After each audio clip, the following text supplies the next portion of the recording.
Jen, and I'm the manager of the training department here at DogBoys, and I'm here today to talk to you about something called pattern games.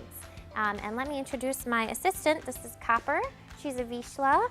She's been working with us since she was just a little puppy. She's been coming to all of our training classes, and she comes to our day school program, so she's a really good helper. Pattern games, we can use those for a couple different things. We often use them with reactive dogs, so dogs who bark or lunge or pull towards other dogs on leash, or they might have other types of triggers like men in hats or people with skateboards. So just things that they encounter in their environment that they feel uncomfortable with or excited by, and they react to in kind of a way that we don't want them to. So with pattern games, we can start working them in kind of this rhythmic pattern of behavior until they feel comfortable. So pattern games are all about teaching the dog what to expect, having clear expectations, and working them until they're really feeling comfortable in this pattern. And then you can introduce some triggers into the environment at a nice working distance, and the dog feels okay about that because they're busy working their pattern. So they might see something in the environment has changed, but my pattern has not changed. I still feel safe, and then we can start to do some work to make them feel better about their trigger.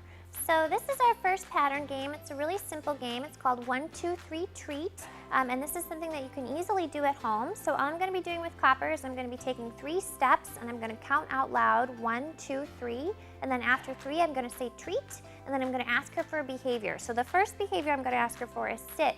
But you can do this with any behavior. So it could be touch, down, it could be a spin, whatever you want to use. The whole point of this game is to just get her working into a rhythmic pattern of behavior. So it becomes predictable for her. She knows what to expect next. And then if she were a reactive dog, we can maybe introduce a trigger of reactivity into the environment. And so she'd be working in this pattern, feeling safe and not reacting as much to her trigger. And then we could do some conditioning with the trigger.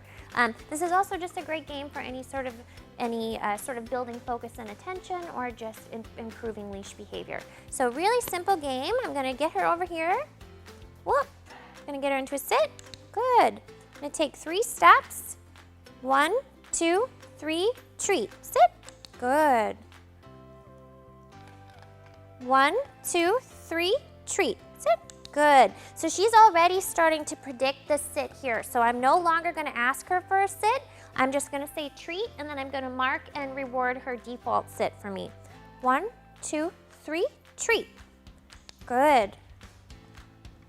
1, 2, 3, treat. Got a little distracted, so I'm just going to bring her back. Good. 1, 2, 3, treat. Very good. So that's the game, and you would just keep working that for a couple minutes until the dog really got into that pattern and started doing it really well. And then you could use it to introduce new things or just to work on foundation skills. So if you're interested in learning a little bit more about pattern games, I really recommend this book called Control Unleashed by Leslie McDevitt, and she works primarily with reactive dogs. And so you can learn lots of different fun pattern games and kind of a little bit more about reactivity too.